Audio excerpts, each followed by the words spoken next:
ये लो, चाय P low. मुझे कोई चाय नहीं पीनी। अब मुझे ये बताइए कि आप क्यों कर रहे हैं ऐसा? क्यों मुझे लेकर आए हैं या क्यों दिए इतने सारे पैसे मेरे भाई को? देखो, नाम क्या है तुम्हारा? ज्योति। ज्योति। देखो ज्योति, मैं तुम्हारे साथ कुछ गलत नहीं करने वाला हूँ, बल्कि मैंने तो तुम्हारी जान बचाई है। मेरी जिंदगी बचा रहे थे, मुझे खरीद कर। ऐसे किसी की जिंदगी बचाई जाती है? हाँ, तुम्हें खरीद कर। तुम्हारा भाई तुम्हें बेचना चाहता था, पता है तुम्हें ये बात? कल तुम्हारा भाई जुए में पूरे 20 लाख रुपए हार गया है। 20 लाख तो दे नहीं सकता वो, इसलिए उसने सोचा कि अपनी बहन को दे देता हूँ। आज मार्केट जाने के लिए बोला था ना उसने तुम्हें? कोई मार्केट नहीं लेके जाने वाला था तुम्हें, बेचना चाहता था तुम्हें। कल तुम्हारे भाई की सारी बातें सुनी थी मैंने। मन तो यही था कि कल ही तुम्हें ले आऊं, लेकिन 20 लाख रुपए छोटा अमाउंट नहीं होता, इसलिए एक दिन का वक्त लिया। और पूरी नज़र थी तुम पर कि तुम्हारा भाई तुम्हें कहीं इधर उधर ना ले जाए। आज जैसे ही बैंक से पैसे आए, सबसे पहले तुम्हें खरीदा ताकि तुम्हारी जान बचा सके।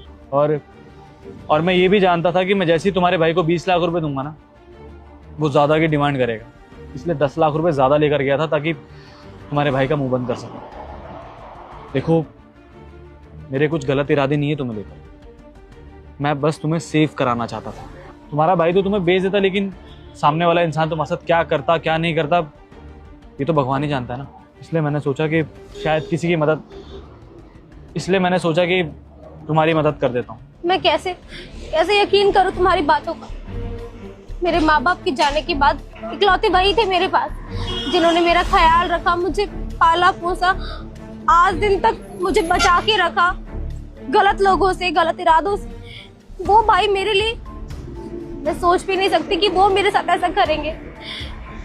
मुझे तो भरोसा नहीं हो रहा, मुझे समझ नहीं आ रहा कि क्या हो रहा है क्या नहीं। भाई कैसे कर सकते हैं मेरे साथ ऐसा? देखो ज्योति, मैं मानता हूँ कि तुम्हारे भाई के ऊपर तुम बहुत ज़्यादा ट्रस्ट करती हो, लेकिन जो इंसान नशा करता है और जुआ खेलता है ना, उस इंसान पे कभी भरोसा नहीं करना चाहिए। तुम्हें मेरी बात पे यकीन नहीं है ना? तुम एक काम करो, अपने घर वापस चली जाओ, लेकिन उसके बाद जो होगा वो शायद तुम भी नहीं जानती। और मैं तुमसे ये नहीं कह रहा हूँ कि तुम मेरे साथ रहो, मैं बस तुमसे ये जानना चाहता हूँ कि तुम किसी से प्यार करती हो, या कोई तुम्हारा चाहने वाला, या कोई तुम्हारा रिश्तेदार जिसके पास तुम जा सकती हो, जहाँ तुम सेफ हो, जा सकती हो, कोई दिक्कत नहीं है। इसलिए तुम्हें बस स्टॉप पर लेकर आया हूँ। है कोई ऐसा? हाँ, मेरी मौसी है, वो भागलपुर में रहती है, यही पास में ही है। मैं वहां चले जाऊंगी। तुम भरोसा कर सकती हो मुझ पर?